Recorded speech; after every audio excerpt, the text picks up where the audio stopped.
We're celebrating some epic fashion icons' birthdays, plus looking at fashion at the Dove Awards in today's episode of Pure Fashion.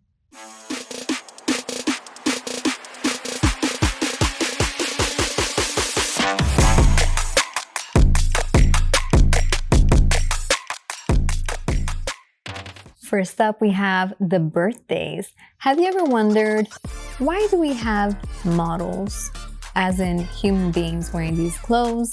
Well, we have Charles Frederick Worth to thank, and his birthday is on the 13th. So he decided that it would be better for his showroom to actually have humans wearing the clothes. Revolutionary thought, right? So models, you have him to thank for your job. If his name sounds like he's from the 1800s, it's because he is, or he was. Charles Frederick Worth. Happy birthday. Isaac Mizrahi celebrates his birthday on the 14th of October.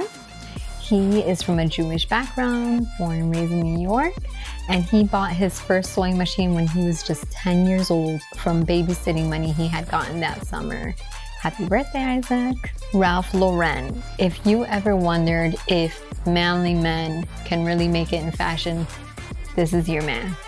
Also from New York and from a Jewish background, he is super into sports as well, so he interlaced it into everything in his fashion, from the name, Ralph Polo, to the colors and just like pretty much everything. He is also known for his collection of very rare cars.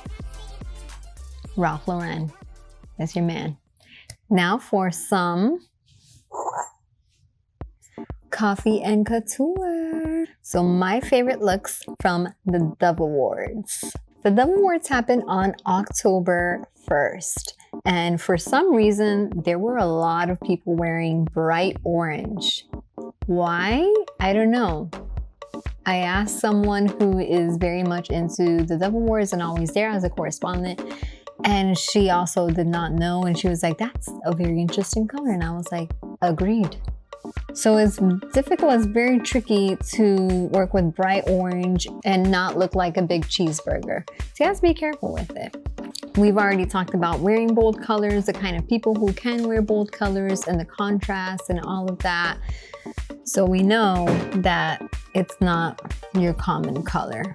So October is anti-bullying month and the color is orange for that. So is it from that? I don't know, because they didn't even make any kind of commentary or say. So also, World Vision is a big part of Dove Awards. Also has a color of orange. Speaking of the color orange, what does that actually represent symbolically in the Bible? We see orange when we think of all the fire, which is a process of purification. So orange is also used when things are under construction, right? So you see things in the street, there's the orange signs with all the construction going on. So you can think of it as a process color. It's also a very social color. It invokes feelings of friendship and conversation. But in scripture, again and again, we see the fire that blazed on the altar for Elijah, that showed that his God is real. We see the fire that was on the heads of everyone on the day of Pentecost. We see the fire that was used for purification of the gold with all the icky coming up to the surface, and that's when it can be cleaned off and purified. So it is a color of purification, regardless of what the Dove Award people were it for, or if they even had an intention with it. Either way, let's look at some of my favorite looks from the Dove Awards. First, we have Tyrion, who was all sparkles and fringe. Can't be missed. Lauren Daigle was interesting because she's usually very whimsical and colorful. And this time she was so elegant and sophisticated. She did keep her big floppy hat like she usually has, but it was just a very nice look on her. Jacqueline Carr has a look that I believe a lot of people would like. It's all jean, It's not my style, but I know that a lot of people would like that. Ben Fuller had a very nice suede look. So did Lecrae. So suede went with the men like very well. So check it out. Joseph Havadunk had a very nice top with a very artistic pattern. I really liked it. And Cece Winans, of course, legendary as always. She was beautiful in her voice, but also in how she presented herself and her appearance. So the Bestie Award, my favorite of the night, was Joelle and Moriah Smallbone. They were well coordinated. It was very nice. It looked like one of the fashion weeks. It was white with the metallics and just very nice all together. Moriah had a hat on as well. So everything very nicely done. And Joel Smallbone and his family won Movie of the Year for Unsung Hero. If you haven't seen it, you should watch it with several boxes of Kleenex. Highly recommended. Okay, now for some news.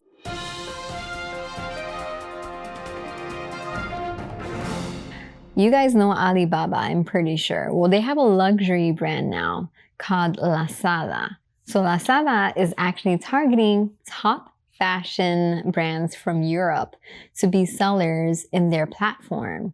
So be on the lookout for that. After Paris Fashion Week, Victoria Beckham's CEO stepped down to spend time with her family. Congratulations. And what perfect timing after the Paris Fashion Week, right? Nike is being slammed by athletic clothing brand XXXY for having a trans influencer wear their clothes and kind of promote their clothing. The female athletes in the ad say, "Today, males are claiming our identity, our sports, our spaces. Men and boys are stealing opportunities, medals, trophies, and our future. It is not fair or just. In fact, it's often dangerous. Yet you refuse to use your platform to stand up." And in the end, they say, will you stand up for us? Will you just do it? So when researching this, I also found another Nike controversy that happened over the summer with the Paris Olympic Games that I missed. And the only reason why I'm bringing it up is because of the comments. They're pretty funny.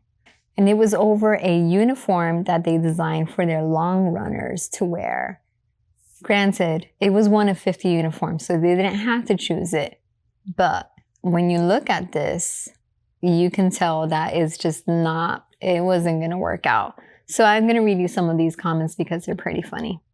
Queen Harrison Clay, she's a US hurdler, and she tagged a wax center in the comments asking, would you like to sponsor Team USA for the upcoming Olympic Games?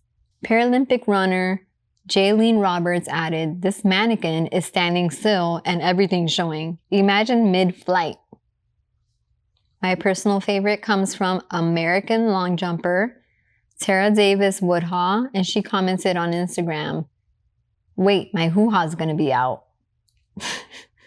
The topic of today, let's spin the wheel.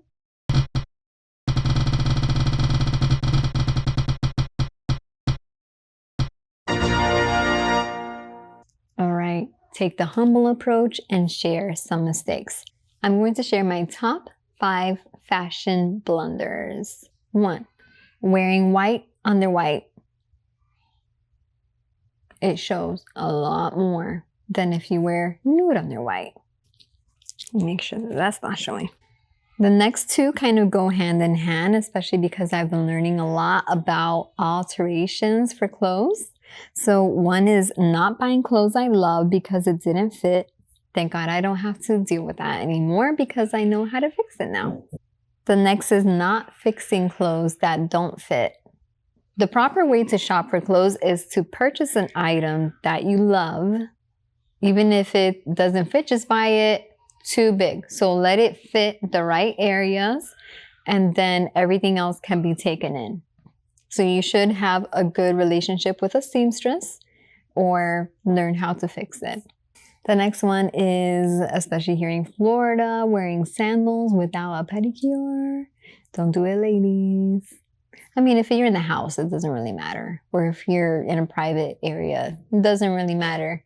But I'm saying like to a party or to church, some people are going to be looking at your feet. So my little advice. Last but not least, wearing high heels. I just did this for a wedding Saturday and my feet were yelling and screaming and telling me all the reasons why I shouldn't wear high heels. As cute as they looked. What are some of your fashion blunders? Please share in the comments below. So that's it for today's episode of Pure Fashion. I hope that you guys enjoyed it. Comment, share, like, subscribe, and I will see you next week. Stay lovely. Bye.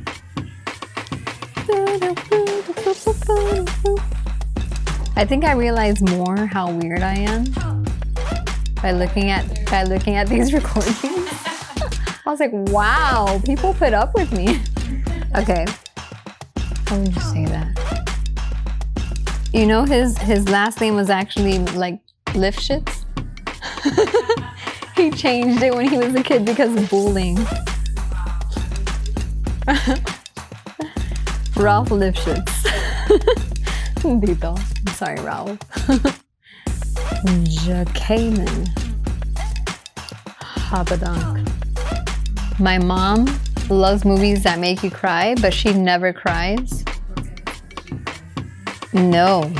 So Lisette and me though, we like get tore up. So we're there like the whole time and mom is like just watching it like. Did I say that right? What are your some? Okay.